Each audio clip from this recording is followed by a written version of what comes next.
Le damos la bienvenida y vamos a poner nuestro encuentro en las manos de la Virgen, nuestra Madre, pidiéndole a ella que así como acompañó como fiel discípula a Jesús y también el caminar de la Iglesia en los primeros tiempos, nos acompañe a nosotros y nos ayude a ser generosos en la entrega. Dios te salve María, llena eres de gracia, el Señor es contigo. Bendita tú eres entre todas las mujeres, y bendito es el fruto de tu vientre, Jesús. Santa María, Madre de Dios, ruega por nosotros pecadores, ahora y en la hora de nuestra muerte. Amén. María, Madre de la Iglesia, Ruega por nosotros. Beato Seferino Lundura, Ruega por nosotros. en nombre del Padre, del Hijo y del Espíritu Santo. Amén. Voy a compartir con ustedes estas reflexiones que pienso dividirlas en tres partes o tres subtemas. Uno primero referido al contexto social y eclesial, el segundo referido a la pastoral de drogodependencia, y el tercero, algunas convicciones o certezas. Me voy a ayudar con algunos pasajes de exhortación apostólica, la alegría del Evangelio, que el Papa Francisco hizo conocer o entregó a fines de noviembre del año pasado, para que nos ayude a ideas que nos pongamos en contexto y nos podamos reconocer en qué tipo de tarea estamos desarrollando. Entonces, respecto del contexto, vamos a ver algo de lo social y cultural y Eclesial. también de lo eclesial. En toda mirada tenemos luces y sombras, y cuando en un ratito, de apenas unos minutos, queremos destacar algo, ponemos foco en algunos elementos de la realidad. No es un desarrollo completo de todo el contexto sociocultural. Seguramente hay muchos elementos más de los pocos que yo destaco, pero simplemente así a modo de punteo, reconociendo que hay también muchas luces, o si evocamos aquella parábola del Evangelio en que el trigo y la cizaña crecen juntos, nosotros podemos decir que en la sociedad, en la Iglesia, sucede lo mismo, y en algunos sectores reconocemos más trigo, en otros momentos más cizaña. En el contexto sociocultural y sobre todo en aquellos elementos que más inciden en nuestra tarea pastoral, podemos decir que vivimos un tiempo de un individualismo importante, de lo que el Papa llama también la autorreferencialidad, o vivir encerrados sobre uno mismo. Fíjense lo que dice Francisco en esta exhortación, en el número 2. Dice: el gran riesgo del mundo actual, con su múltiple y abrumadora oferta de consumo, es una tristeza individualista que brota del corazón cómodo y avaro, de la búsqueda enfermiza de placeres superficiales, de la conciencia aislada. La tentación o tendencia entonces a estar uno encerrado sobre sí mismo. Nos va a decir Francisco también, en el número 54, que esta especie de cultura del bienestar nos anestesia frente a la realidad. Esta palabra anestesia es la primera vez que se la escucho, y me sorprendió. Y la anestesia lo que hace es impedir que uno sienta el dolor. Y me acordaba de relatos de algunos que atravesaron alguna cirugía con anestesia total, que decían que uno de pronto se despierta como con cierta reacción de incomodidad o hasta de intolerancia, y al rato se vuelve a quedar dormido, vuelve a estar como aletargado. El Papa usa esta imagen para mostrarnos que es lo que vivimos muchas veces en esta realidad, que de pronto hay algún episodio que nos enoja, nos enfermece, pareciera como que queremos hacer algo para cambiarlo, pero al rato volvemos al letargo, volvemos a estar como anestesiados frente a la realidad. También en el número 60 el Papa nos habla de un consumismo desenfrenado que, unido a la inequidad, dañan el tejido social, dañan las relaciones comunitarias. Y tal vez uno de los elementos importantes de esta situación sociocultural esté dada por los vínculos flojos. Los vínculos flojos que son aquellos que no son permanentes o que no alcanzan a sostener en la misma familia o en el barrio, en los clubes, en la escuela. Pareciera como que no hay lazos fuertes que nos unan, sino apenas vinculaciones más fugaces, emotivamente intensas, pero fugaces. Otro de los elementos característicos de este tiempo es la falta, lo que algunos llamaban la falta de sentido, de un horizonte lejano, la dificultad de mirar el futuro con plazos largos, y las opciones se miden más a corto plazo, como vieron las diferencias que hay en nuestra geografía, ¿no? Pasamos desde las rutas de llanura, donde vemos a lo lejos, hasta encontrarnos con caminos más de montaña, donde lo que vemos está mucho más cerca y no nos permite tener una mirada hacia horizontes más transparentes. Esta imagen de la falta del sentido de la vida, de lo que hace al poder mirar a lo lejos, lo tenemos reflejado en una imagen que también hoy se usa bastante, que es la que tiene que ver con el laberinto. Vieron que con mi imagen de la campaña que hicimos junto con el Consejo Publicitario Argentino hace un tiempo, utilizábamos esta imagen del laberinto, ¿no? como aquel lugar donde uno no alcanza a mirar la salida. Bueno, y es en este contexto en que hablamos de algunas adicciones, la adicción al alcohol, a las drogas, al juego, al internet y a tantas otras que podemos mencionar. Bueno, ellas son Luciana, Belén y Silvina, que las habíamos mencionado hace un rato como pandemia.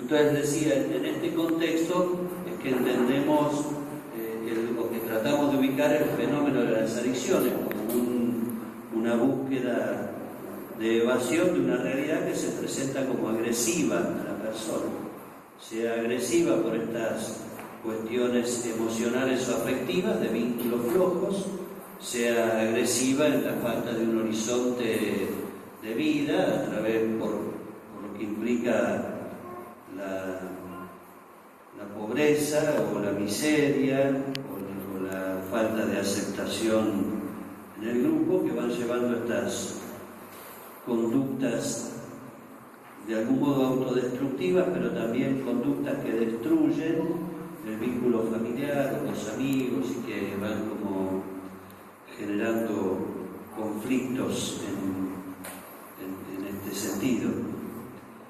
Este contexto sociocultural de algún modo incide también en el contexto eclesial. Nosotros, los hombres y mujeres de fe, somos también hombres y mujeres de este tiempo, de esta cultura. Así que no es que en un lado está la cultura y en otro lado está la iglesia.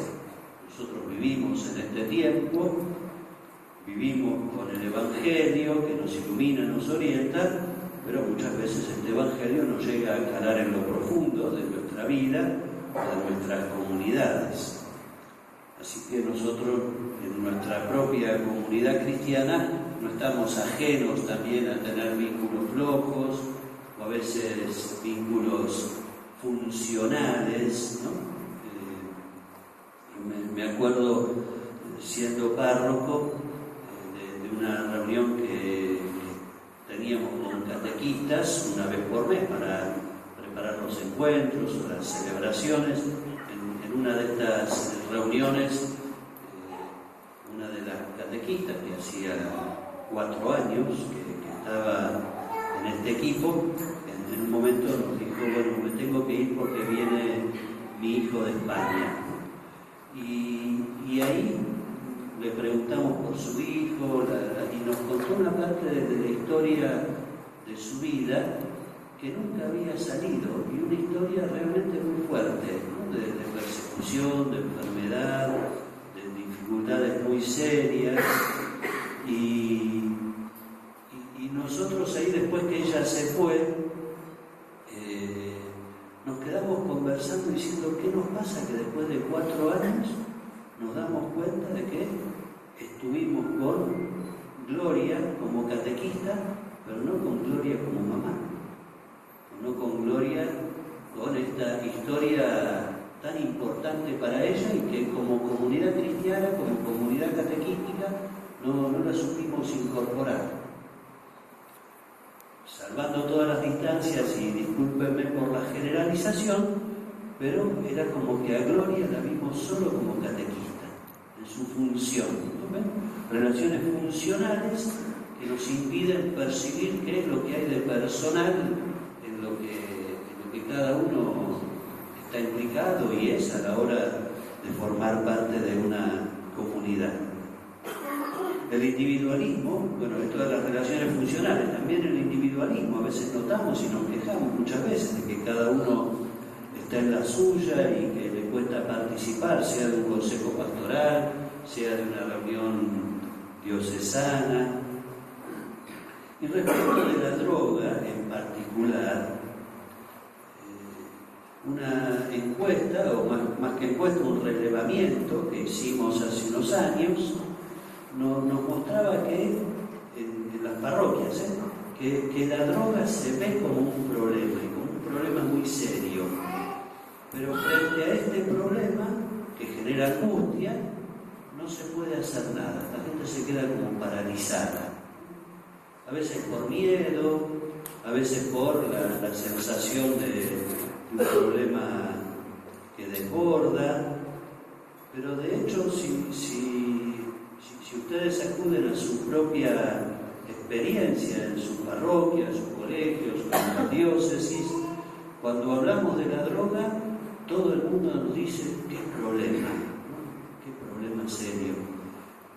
Pero cuando decimos vamos a encontrarnos para hacer algo, ahí nadie puede, o no tienen tiempo, o les parece que no están suficientemente preparados, o que no tienen posibilidades, o ¿y yo qué voy a hacer?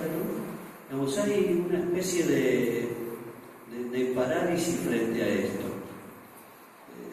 Entonces, frente a la droga, un primer punto es esto, ¿no? La angustia y quedar paralizados. Lo segundo que a veces aparece en nuestras comunidades, también lo digo, ¿no? Es decir, bueno, este es un problema muy serio que lo tienen que solucionar otros. La solución está en otros, sea el Estado, sea la conferencia episcopal, o es un problema de la diócesis, o es un problema del barrio, pero es como que lo tienen que solucionar otros. A mí me pasó en mi propia diócesis de escuchar también a algunos que me preguntaban, ¿de esto no hay alguna congregación religiosa que se encargue como diciendo, no hay monjitas que se hagan cargo de esto, ¿por qué tenemos que hacernos cargo nosotros? ¿No? Como queriendo tercerizar el problema a alguna comunidad consagrada que dedique su vida para eso. Y yo creo que si logramos en cada parroquia conseguir 4 monjitas que asuman el tema, es como que estamos todos tranquilos. Ya hay quien se encargue, entonces podemos seguir viviendo tranquilos, ¿no? Como queriendo sacarnos de encima la responsabilidad.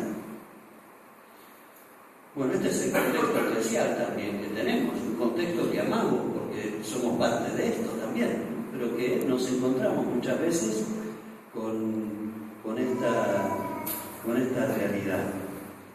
En el fondo yo lo intento sintetizar como en tres afirmaciones, ¿no? Somos pocos, somos frágiles y tenemos poca historia. Somos pocos por esto, cuando queremos buscar quién se haga cargo encontramos dificultades. Somos frágiles porque los que estamos aquí en esta sala no somos superhéroes, somos seres humanos de carne y hueso, con estas mismas fragilidades, con nuestros propios problemas familiares, con nuestras propias situaciones que también nos cuesta llevar adelante. Ninguno de nosotros, yo por lo menos no me reconozco ni perfecto, ni nacido en la familia Ingalls, y tampoco sé si esa era la familia perfecta. Tenemos nuestros propios errores, miserias, fragilidades, pero acá estamos porque confiamos y porque sabemos que el Señor nos pide y nos sostiene.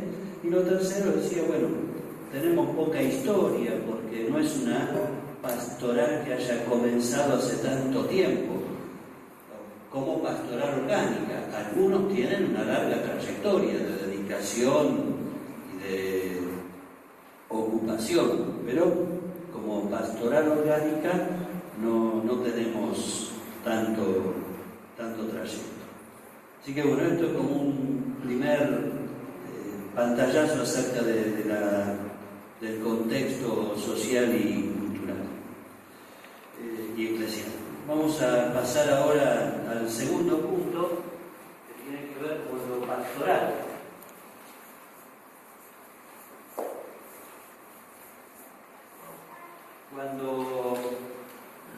Cuando pensamos en este tema, lo formulamos como la pastoral de adicciones en el contexto de la Argentina de hoy. Cuando hablamos de pastoral estamos hablando de una respuesta orgánica, ¿no? Si decimos cuál es la pastoral de drogadependencia, porque pensamos en una respuesta orgánica desde la comunidad eclesial. Si decimos cuál es la pastoral social, es porque pensamos en una respuesta orgánica, o la pastoral misionera, o la pastoral litúrgica, estamos entendiendo entonces una respuesta orgánica.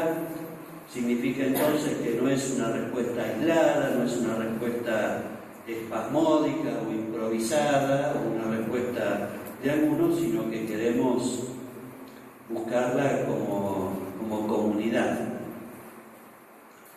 Dejo de lado algunas orientaciones que tenemos sobre este punto en la conferencia episcopal, porque supongo que lo van a desarrollar después de la cena, y si no, lo desarrollaremos luego. ¿A quiénes les toca organizar o llevar adelante esta pastoral orgánica? Francisco no nos lo dice acá, pero nos da algunas pistas que nos puede ayudar. En el número 30, no se los leo así no ocupo tanto, él nos habla de que la diócesis, en el número 30 nos habla de la diócesis, tiene que estar en una salida constante hacia las periferias geográficas y existenciales. El cardenal Bergoglio, el 9 de marzo, antes de ser elegido Papa, en las palabras que dirigió al grupo de cardenales en esas reuniones previas, habló de esto, de las periferias geográficas y existenciales. Las geográficas las conocemos, son las de distancia. Y las existenciales, decía él, son aquellas que hacen a las situaciones vitales que nos conmueven.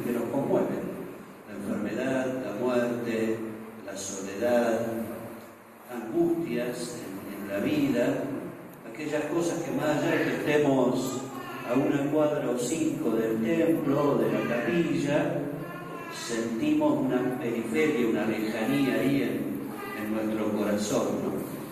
Así que bueno, si a la diócesis le toca ir hacia las periferias geográficas y existenciales, aquí tenemos una periferia, aquí tenemos una situación de dolor, de sufrimiento. Por lo tanto, cada diócesis debiera tener un equipo diocesano de animación de esta pastoral. Es decir, es una pastoral nueva. Uno muchas veces se pregunta, nosotros nos lo hemos preguntado en la diócesis de Gualeguaychú, ¿por dónde empezar? Y en esto cada uno empiece por donde pueda, Lo importante es empezar a animar. Les pongo ejemplos. En algunas diócesis les fue factible empezar por las escuelas y empezar a concientizar, divulgar a través de la escuela católica. En otros, y de ahí ir como expandiendo a todo el sistema educativo. En otros pudieron empezar a partir de Cáritas. Bueno, son los que reciben en frontera, podemos decir así, el pedido, el reclamo, la angustia, que viene una abuela, una tía a contar que su nieto, su sobrino se droga, que robó las cacerolas, que vendió la plancha, que ya no saben qué hacer, y ahí es donde uno recibe estas situaciones. Otras veces fue la capilla o la parroquia la que inició porque era el contexto más complicado, más cercano que tenían, otros a través de pastoral familiar, otros a través de jóvenes. En cada diócesis hay una situación distinta y además en esto, por más que uno pueda compartir experiencias, decía, no me acuerdo si Eugenia o Héctor, tenemos realidades muy diversas y no hay receta. Hablando de Héctor y Luciana se han casado hace poquito, así que les damos un aplauso.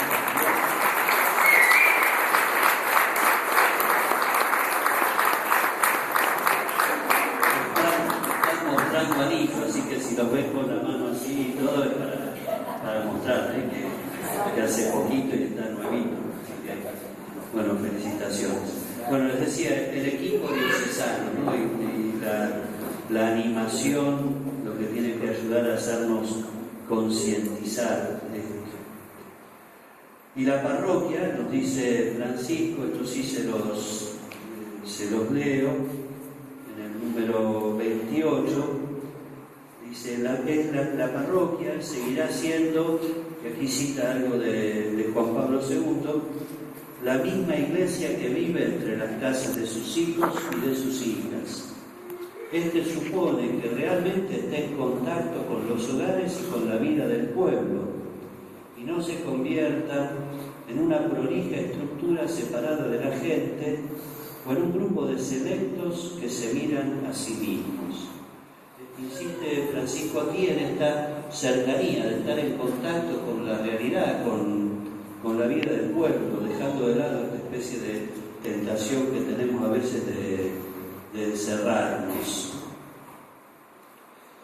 Y el tercer punto,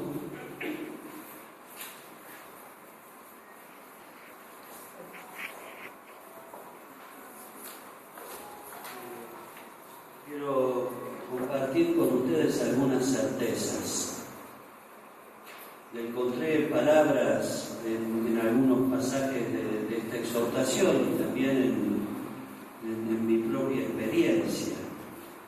Francisco, al hablarnos de la comunidad, de las comunidades evangelizadoras, en el número 24, nos dice, la comunidad evangelizadora se mete con obras y gestos en la vida cotidiana de los demás. Achica distancias, se abaja hasta la humillación si es necesario y asume la vida humana tocando la carne sufriente de Cristo en el pueblo. tocando la carne sufriente de Cristo en el cuerpo. Y esto es lo que a nosotros nos mueve, lo que a nosotros nos empuja y nos motiva. Va a decir también en el 187, cada cristiano, cada uno de nosotros, ¿no?, y cada comunidad están llamados a ser instrumentos de Dios para la liberación y promoción de los pobres, de manera que puedan integrarse plenamente en la sociedad. Esto supone que seamos dóciles y atentos para escuchar el clamor del pobre y socorrerlo. Escuchar el clamor del pobre y socorrerlo, tocar la carne de Cristo en el pueblo. Cuando habló a los miembros de Cáritas Internacional, allá por el mes de mayo o junio, Francisco ponía esta imagen, decía que muchas veces esta sociedad, que lo dijo también en Río de Janeiro a los jóvenes, cuando los jóvenes de Argentina, ¿no?, si esta sociedad se pasó de rosca, si está dejando muchos heridos en el camino. Francisco en ese discurso a los miembros de Cáritas decía: pienso muchas veces en lo que ve los cuadros de pinturas antiguas, en aquellos hospitales de campaña donde hay que atender con urgencia las heridas que va dejando esta batalla. Estamos en una situación de guerra, dice, de batalla, donde muchos son los que quedan excluidos y fuera del sistema, y a eso tenemos que ver cómo los atendemos. Y tenemos que pensar en dos cosas, como decía él: la atención más urgente y la promoción. La atención más urgente, que es ver cómo nos hacemos cargo de estas heridas que tenemos en estos hermanos nuestros. Heridas físicas, heridas del corazón, heridas que los muestran en estas periferias existenciales. Y una vez que curamos las heridas, ver cómo logramos la promoción humana, la inserción laboral, el desarrollo integral de la persona. Y quisiera concluir con dos tentaciones y una certeza, también tomadas de aquí, las tentaciones. En el número 270 dice: a veces sentimos la tentación de ser cristianos manteniendo una prudente distancia de las llagas del Señor. Pero Jesús quiere que toquemos la miseria humana, que toquemos la carne sufriente de los demás. Y esta tentación yo la veo muchas veces en nosotros. La tentación a guardar una prudente distancia. No alejarnos, pero tampoco involucrarnos. Y el Papa nos pide que no guardemos distancia prudente, sino que nos animemos a tocar la carne sufriente. ¿Cuántas veces utiliza esta expresión Francisco? Dice, frente al desaliento o el desánimo que a veces podemos sentir. A veces nos parece que nuestra tarea no ha logrado ningún resultado, pero la misión no es un negocio ni un proyecto empresarial, no es tampoco una organización humanitaria, no es un espectáculo para contar cuánta gente asistió gracias a nuestra propaganda. Es algo mucho más profundo que escapa a toda medida. Quizás el Señor toma nuestra entrega para derramar bendiciones en otro lugar del mundo donde nosotros nunca iremos. El Espíritu Santo obra como quiere, cuando quiere y donde quiere. Nosotros nos entregamos, pero sin pretender ver resultados llamativos. Nuestra tarea es una tarea de siembra, de confianza en el Espíritu Santo, de saber que es un hecho religioso, un acontecimiento espiritual, poder asistir a quien nos necesita, poder estar cerca de quien está sufriendo más allá de lo que podamos lograr como resultados efectivos. Francisco concluye hacia el final este documento hablándonos de la certeza de la Pascua, ¿no? Diciéndonos que en esa certeza nosotros sabemos que la resurrección de Cristo, dice él, atraviesa toda la trama de la historia. Y miren, de verdad que es así. Nos estamos acercando ya a la celebración de la Semana Santa, en que vamos a ver con alegría cómo cuando las mujeres fueron para ungir un difunto se encontraron con que la piedra había sido corrida. Y esa piedra que para quienes la vieron colocar pensaron que era la última palabra sobre la vida de Jesús, la obra del Padre mostró que no. La piedra no fue la última palabra, y podemos decir que ni el mal, ni la muerte, ni la violencia, ni el odio tienen la última palabra en la historia. La última palabra es la misma que la del principio, la vida y el amor. Y porque esa palabra está viva y camina junto a nosotros, es que nos animamos en esta tarea y nos alentamos mutuamente. Y por eso en el lema de este encuentro figura expresamente la palabra esperanza. Porque aun cuando las dificultades sean serias, aun cuando la violencia es creciente, aun cuando vemos que avanzan las redes del narcotráfico, nosotros tenemos la mirada puesta en Jesús resucitado, que nos llama, nos alienta y nos acompaña.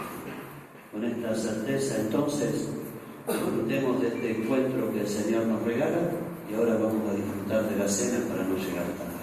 Muchas gracias.